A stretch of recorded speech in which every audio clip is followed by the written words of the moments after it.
Olá, irmãos, olá, amigos, que a graça e a paz do nosso Senhor e Salvador Jesus Cristo esteja no coração de cada um de vocês. Eu sou o pastor Edson Gonçalves e nós estamos iniciando o nosso discipulado online. E nós estamos neste período estudando a primeira carta do apóstolo Paulo aos Coríntios. E nós estamos hoje com a intenção e com a graça de Deus, estudando o capítulo de número 13. É o nosso vídeo número 20 desta série de estudos sobre a primeira carta do apóstolo Paulo aos Coríntios. Se você já é inscrito aqui no nosso canal, seja bem-vindo. Se você não é inscrito, seja bem-vindo também. Aproveite a oportunidade para se inscrever, deixar o seu like, o seu joinha, o seu gostei, fazer a sua crítica, a sua sugestão, o seu comentário e, principalmente, compartilhar este vídeo com todas as pessoas que você conhece para que mais e mais pessoas possam ser abençoadas com o estudo da Palavra de Deus. Vamos fazer uma oração e iniciar o nosso estudo nesta noite? Senhor Deus e Pai, graças te damos por mais esta oportunidade. Queremos agora, Deus querido, invocar a tua presença, a presença do Espírito Santo, para nos auxiliar neste estudo, para que tudo que viermos a fazer aqui seja para a tua honra, para a tua glória e para o teu louvor. É esta oração que fazemos, agradecidos a ti, abençoa-nos, dá-nos uma noite abençoada, abençoe todos aqueles que irão participar conosco, aqueles que irão assistir depois, todos sejamos abençoados. É a oração que fazemos, agradecidos em nome do Senhor Jesus. Amém. Primeira carta do apóstolo Paulo aos Coríntios, capítulo de número 13. Nós vamos ler aqui os 3 primeiros versículos. Diz assim a palavra do Senhor: Ainda que eu falasse as línguas dos homens e dos anjos, e não tivesse amor, seria como o metal que soa ou como o símbolo que retine. E ainda que tivesse o dom de profecia e conhecesse todos os mistérios e toda a ciência, e ainda que tivesse toda a fé, de maneira tal que transportasse os montes, não tivesse amor, nada seria. E ainda que distribuísse todos os meus bens para sustento dos pobres, e ainda que entregasse o meu corpo para ser queimado, e não tivesse amor, nada disso me aproveitaria. O tema do amor não é apresentado somente aqui no capítulo 13 e, inesperadamente, poderíamos dizer assim, Paulo iria utilizar deste artifício. Mas ele já vem durante toda a carta, em alguns trechos, especificamente no capítulo 2, versículo 9, no capítulo 4, versículo 21, no capítulo 8, versículos 1 a 3, Paulo já vem usando a palavra amor para desenvolver ali naquela comunidade dos coríntios a prática dessa escolha, né? A prática do amor, escolher amar, escolher praticar este dom. E o conhecimento de Deus, ele vai levar automaticamente ao conhecimento do amor de Deus. E o que Paulo vem falando aqui para os coríntios, principalmente em resposta aos problemas que existiam ali, é que eles deveriam praticar o amor, principalmente o amor que é expresso ali no capítulo 8, versículo de 1 a 3, em que ele vai expressar o amor, e é uma clara indicação do lugar supremo que Paulo tem quando ele fala a respeito do amor. Então, a discussão desse tema se faz necessário principalmente porque Paulo está tratando com os coríntios de uma questão que é bastante prática. E a vida cristã exige que, em alguns momentos, nós sejamos bastante práticos. Então, embora haja argumentos que Paulo utilizou algumas partes de hinos antigos ao escrever este capítulo, não é considerado que isso seja uma verdade absoluta. Ele não faz deste capítulo como se fosse uma poesia, né? Nós vemos ali uma prosa muito bem escrita, muito bem caracterizada e com um estilo de exortação para aquelas pessoas que estavam ali. Paulo vai usar a palavra agape para designar a palavra amor, né, como foi traduzido. Ele vai utilizar a palavra agape. E há muitas palavras gregas que significam amor. E nós vemos que no português, por exemplo, existem várias palavras, aliás, existem vários significados para a palavra amor.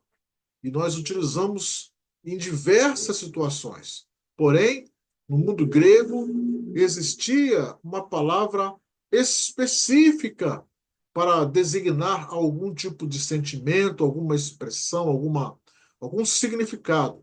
E aqui Paulo vai usar a palavra agape para dizer deste amor que deveria ser praticado ali entre os coríntios. Nós encontramos também no grego a palavra eros, que também vai expressar um amor de desejo, de aspiração apaixonada, mas como um anseio sexual. E a palavra eros, ela não é encontrada no Novo Testamento. O outro substantivo que também é traduzido como amor é a palavra storgé, que vem do verbo stergo, que vai se referir a um tipo de afeição encontrada numa família. Platão, ele escreveu que uma família ama, ou uma criança ama os seus pais. E quando ele utilizou esse verbo amar, né, essa conjugação do verbo amar, ele utilizou a palavra estergo. Então, o amor de uma família é um amor estergo. E esta palavra também ela aparece no Novo Testamento, principalmente quando está conjugada com o adjetivo philostorgos, que tem o significado de afeição fraternal. Ali em Romanos capítulo 12, versículo 10, nós encontramos esta palavra. Uma terceira palavra nós também encontramos no Novo Testamento é o substantivo filia, que vem do verbo philéu, que é utilizado também para diferentes espécies de amor de amigos. Filéu é usado 33 vezes no Novo Testamento, filos usado 29 vezes. E são palavras comuns entre os gregos, eram palavras comuns entre os gregos para expressar a amizade, o amor de amigos. Nós encontramos referências ali em Mateus capítulo 10, versículo 37, João 11, 3 e 36 e 21, João 21, 15 a 17. E o quarto substantivo que nós encontramos é exatamente a palavra agape, vem do verbo agapao, né, que aparece raramente entre os gregos. Isso é uma coisa que é bastante observado. Não é tão comum os gregos utilizarem a palavra agape ou no verbo agapao. Mas no Novo Testamento e na Septuaginta, esta palavra foi amplamente utilizada. Na Septuaginta, ela aparece 19 vezes.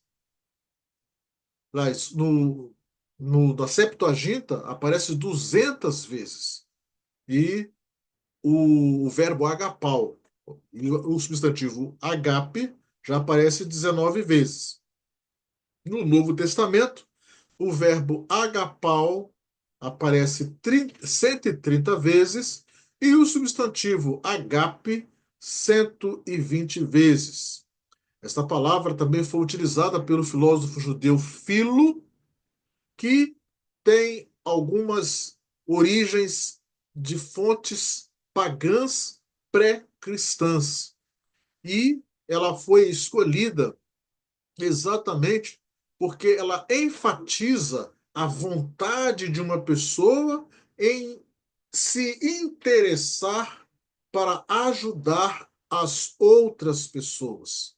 E é por isso que no Novo Testamento nós encontramos esta expressão para entender uma maneira de praticar o amor. E os cristãos, eles percebiam bem esta presença desse tipo de amor, porque na Septuaginta, né, que é o grego do Antigo Testamento, nós encontramos várias situações que são citadas nessa palavra. Por exemplo, Jeremias 2:2, Deuteronômio 4, de 3 a 7, Oséias 3:1, Oséias 11:1, e no livro de Gênesis 22, versículo 2, encontramos também esta palavra. E o próprio Jesus, quando citou os mandamentos para amar a Deus e ao próximo, ele estava fazendo uma citação do Antigo Testamento, de Deuteronômio 6:5 e Levítico 19:18. E o verbo que era utilizado ali era o verbo agapau. Nos evangelhos, nós também encontramos várias referências à palavra agape, e todas elas têm como objetivo enfatizar o amor não como uma simples continuação daquilo que estava no Antigo Testamento, mas o amor radicalmente definido em torno de Jesus. Jesus é a realidade da Bíblia, a realidade do Novo Testamento, e em relação a Deus, ele nos mostra que a verdadeira realidade do amor, da prática do amor, é sobre os ensinos do Novo Testamento. E isso, a palavra agape, é entendida à luz do ministério de Jesus, na sua essência máxima, que é a morte da cruz, a morte, o sacrifício de Jesus na cruz. E aí, por causa deste ato, ele vai se tornar o amor vivo, o próprio dom de Deus encarnado em Jesus, como o amor em pessoa. E ninguém adquire esse amor, todos recebem. Ele não se manifesta por autoafirmação, mas por rendição. Assim diz o comentário bíblico Brodmann, abre aspas, o amor evoca a fé e a fé evoca o amor. O amor é o objetivo dos crentes, porque eles morreram e ressuscitaram com Cristo. E porque o amor é dado aos que se dão ao Espírito, o amor está centralizado no interesse pelos outros. Além do mais, o amor é o princípio que controla o exercício de todos os dons. O amor cria unidade e não divisão. Seguir o amor, seguir o caminho do amor é seguir a própria natureza do próprio Deus. Agape é o caminho mais excelente, porque está arraigado em Deus. O amor é o próprio Deus entre os homens. Fecha aspas para o comentário Brodmann. Então vamos ver o que nós podemos entender ou que podemos explicar ou interpretar daquilo que está no capítulo 13 do livro de 1 Coríntios, nos versículos de 1 a 3. Então ele utiliza ali, primeiramente, a palavra línguas, né? Ainda que eu falasse a língua as línguas dos homens e dos anjos. A palavra língua se refere a uma experiência espiritual de falar em línguas. Ali, Paulo, ele já tinha falado alguma coisa a respeito do dom de línguas lá no capítulo 12, e agora ele vai ampliar este conhecimento, dizendo: olha, ainda que eu falasse a língua ou as línguas, que são diferentes de idiomas. E por isso que ele coloca línguas dos homens e dos anjos. Ninguém até hoje ouviu um anjo falar uma língua diferente daquela que os homens não entendessem. Todos os anjos que falavam ou que falaram nos textos bíblicos falaram a língua daqueles que eram destinados a receber a sua mensagem. Nenhum deles falou uma língua que não fosse entendida. Então, aqui é dessa forma que nós podemos entender que aqui Paulo está usando um outro tipo, porque seria uma forma retórica, né? Diz o comentário bíblico Prodman, abre aspas, uma forma retórica de se incluir todas as linguagens possíveis, fecha aspas. Então, neste sentido, Paulo está falando, se eu falasse qualquer tipo de língua, seja aquelas que os homens falam ou a que os anjos falassem, se eu não tivesse amor, se eu não tivesse amor, seria como o metal que soa ou como o símbolo que retine. Quando você pega duas barras de metal e você choca uma na outra, o som que sai não é um som de música, não é um som que você possa admirar. Sai mais um barulho, da mesma forma que o símbolo.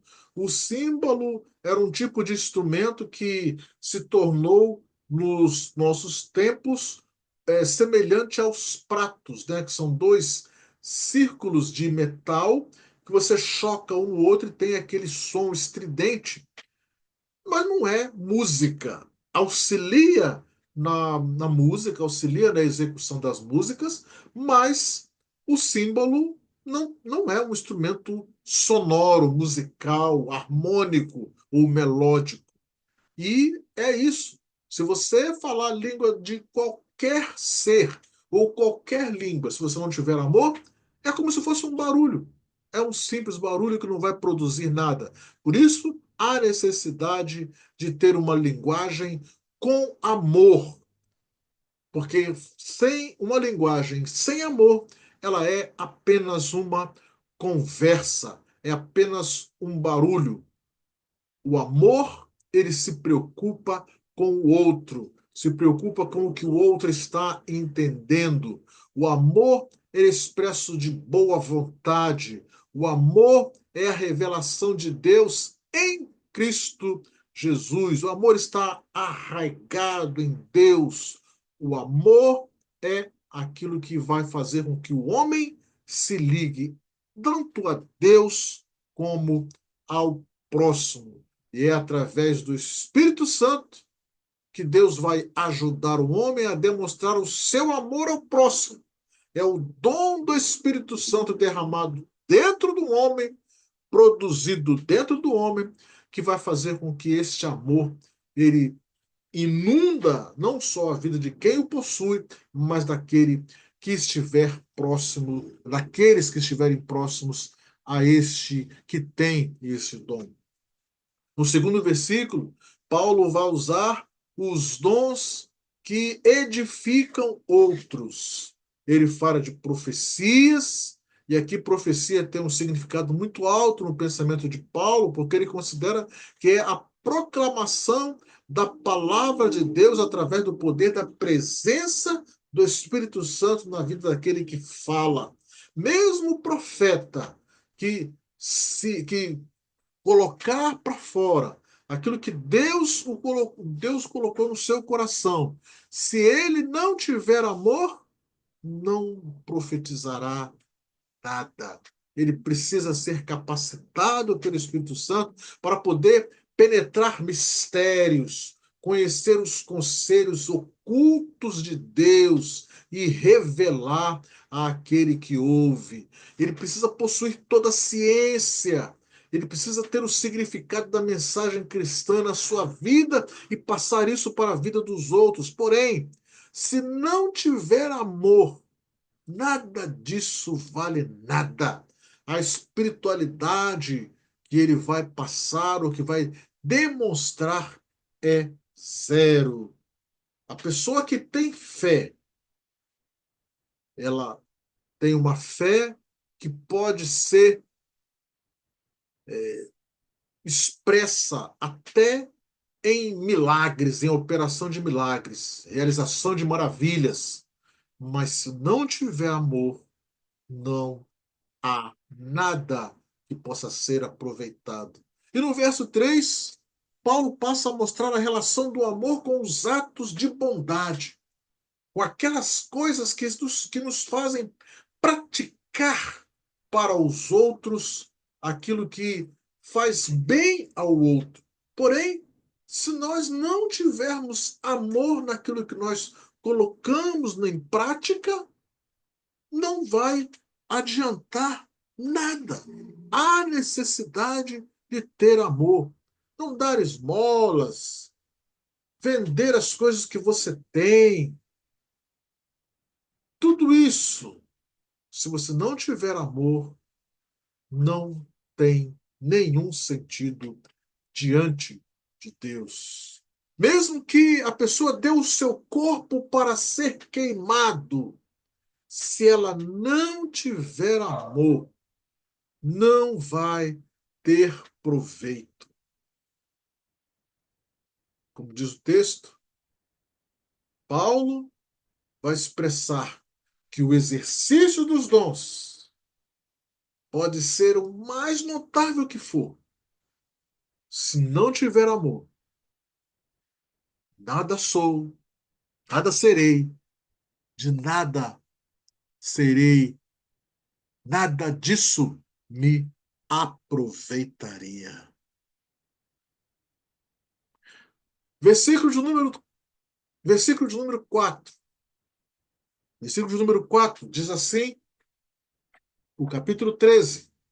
O amor é sofredor, é benigno, o amor não é invejoso, o amor não se vangloria, não se ensoberbece, não se porta inconvenientemente, não busca os seus próprios interesses, não se irrita, não suspeita mal, não se regozija com a injustiça, mas se regozija com a verdade. Tudo sofre, tudo crê, tudo espera, tudo suporta. O amor é sofredor, o amor é benigno. O texto por si só, ele já nos diz o que é o verdadeiro amor. Vivemos um período de invejas, que tudo aquilo que o outro tem, há necessidade de eu ter também. Essa é a mensagem passada. E muitas vezes as pessoas se vangloriam daquilo que têm, são ensoberbecidas na sua própria ignorância, mas isso não é amor. O amor ele é sofredor, o amor é benigno, o amor não se porta inconvenientemente. Quantas pessoas têm se colocado numa posição de humilhação para conseguir, conseguir obter as coisas, obter a, o reconhecimento dos outros. Quantas pessoas estão buscando os seus próprios interesses? Quantas pessoas se irritam por poucas coisas? Quantas pessoas suspeitam o mal do outro? Não, isso não é amor. O amor é sofredor, o amor é benigno. O amor não se regozija, não se alegra com a injustiça. Quanta injustiça nós temos visto nos nossos dias. Não, o amor se alegra com a verdade. Tudo o amor sofre, tudo o amor crê, tudo o amor espera, tudo o amor suporta. Este é o verdadeiro amor. E se nós fizermos um link, todas estas questões positivas, Jesus sofreu por amor. E todas as questões negativas, Jesus recusou por amor. E aí Paulo está aqui nesse texto ensinando aos coríntios a verdadeira essência do amor. Paulo está mostrando para eles que verdadeiramente eles precisam estar experimentando a verdade sobre o amor. E ele fala com tranquilidade, ele se explica para os coríntios, principalmente quando ele chega aqui no versículo 7, ele fala que o amor tudo sofre, tudo crê, tudo espera, tudo suporta. E aí, ele seguindo a sua interpretação, a sua carta, Paulo vai falar no versículo 8 que o amor jamais acaba, mas havendo profecias serão aniquiladas, havendo línguas cessarão, havendo ciências desaparecerá, porque em parte conhecemos e em parte profetizamos. Mas quando vier o que é perfeito, então o que é em parte será aniquilado. E ele completa: quando eu era menino, falava como menino, sentia como menino, pensava como menino. Mas, logo que cheguei a ser homem, acabei com as coisas de menino. O versículo 12: porque agora vemos como por espelho, em enigma, mas então veremos face a face. Agora conheço em parte, mas então conhecerei plenamente, como também sou plenamente conhecido. Agora, pois, permanecem a fé, a esperança, o amor, estes três, mas o maior destes é o amor. O amor jamais acaba. O amor jamais vacila. O amor nunca cessa. O amor nunca desiste. O amor, ele faz com que tudo aquilo que sustente o mundo tenha êxito, porque é o amor que sustenta o mundo. O amor tudo crê, o amor tudo espera, o amor tudo suporta, o amor nunca acaba. E aí nós vemos que Paulo utiliza, no final do versículo 7, a palavra tudo, porque tudo se resume ao amor. E aí, da mesma forma que tudo se resume ao amor, tudo permanece no amor, porque de todas as coisas que acontecem, o que vai restar é o amor. Profecias cessarão, línguas cessarão, a ciência desaparecerá. Tudo que nós conhecemos em parte, tudo que nós profetizamos, tudo que é imperfeito, será revelado quando o perfeito for revelado. E aí nós podemos entender que esse trecho, ele é um trecho escatológico, porque ele fala de situações que aconteceram no passado, situações que estão acontecendo hoje e situações que nós esperamos que aconteçam no futuro. Porque ele fala no versículo 11, quando eu era menino, falava como menino, sentia como menino, pensava como menino. Mas logo cheguei a ser homem, acabei com as coisas de menino. Então houve um tempo no passado, há algo que está acontecendo agora, e aí ele fala que o que nós estamos vendo agora, nós estamos vendo como um espelho, como se nós estivéssemos vendo como um enigma, como se nós estivéssemos tendo somente partes. Porém, haverá um tempo em que nós veremos como verdadeiramente é. Veremos face a face, veremos o que é a verdade. E quando nós virmos face a face, entraremos ainda mais profundamente no conhecimento de Deus que se revelou em Cristo. Face a face é o objetivo de Deus para cada um de nós, para que nós possamos conhecê-lo como Ele é. E quando isso acontecer, a esperança que nós temos, a fé que nós temos, passará. Mas o amor vai permanecer. Chegará um tempo em que todos os dons de Deus para a igreja terão cumprido o seu propósito. Os fiéis habitarão na casa do Pai. E então a fé que nós temos, a esperança que nós temos, serão canalizadas e se caracterizarão na vida dos santos eternamente em amor. A fé que permanece hoje é a confiança na obra salvadora do Senhor Jesus Cristo. Só os que confiam permanecem com a fé eterna na presença de Deus. A esperança que permanece hoje é a esperança da confiança de que em Deus nós temos a vida eterna através de Jesus. E o que vai permanecer, o amor, é a natureza de Deus, eterno como o Pai. E é por isso que Paulo, nós podemos dizer que ele alcança o ápice do seu ensino nesse capítulo 13, porque ele vai exaltar o amor de Deus mais grandioso, porque a graça e o amor é que propiciam a ressurreição do homem.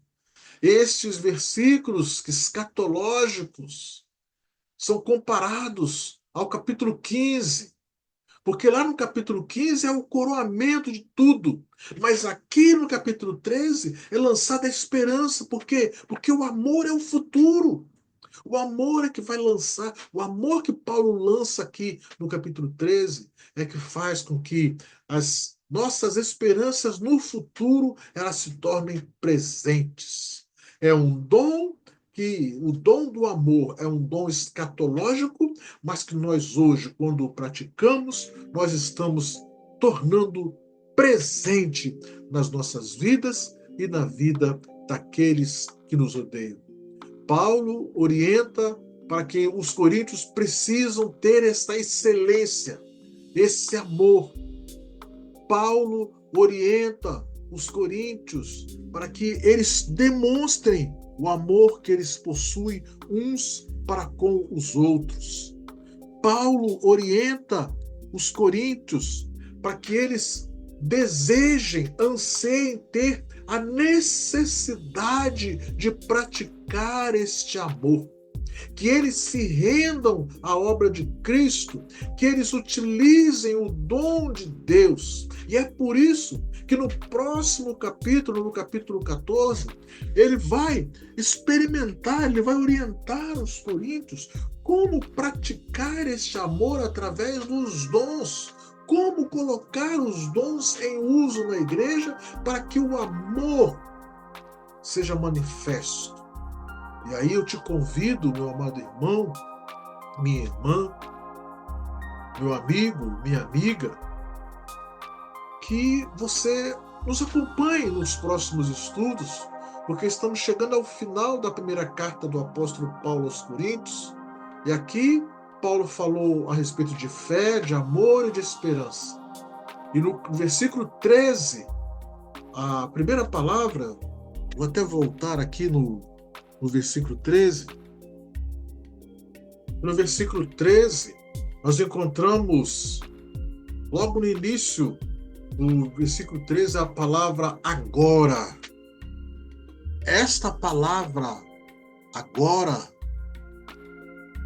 ela quer mostrar para nós que é uma conclusão. Existem algumas traduções que no lugar da palavra agora vem a palavra portanto. E portanto tem a ver com conclusão. E aí Paulo, ele vai falar exatamente isso, que esta palavra agora, esse portanto, nos dá um sinal que no capítulo 14 ele vai demonstrar como esse amor deve ser manifestado entre os cristãos. E é por isso que eu quero agradecer a você a sua participação no nosso trabalho de hoje. Eu quero agradecer a você e pedir que você deixe o seu like mais uma vez, o seu joinha, deixe a sua dúvida, a sua sugestão. Não deixe de compartilhar esse vídeo. E eu te espero, em nome do Senhor Jesus, na próxima segunda-feira, nesse mesmo horário, às 21 horas. Nós possamos, assim Deus permitir, continuar esses estudos para a honra e glória do Senhor, e que Ele abençoe a sua vida, que abençoe a vida da sua família, no nome do Senhor Jesus. Amém.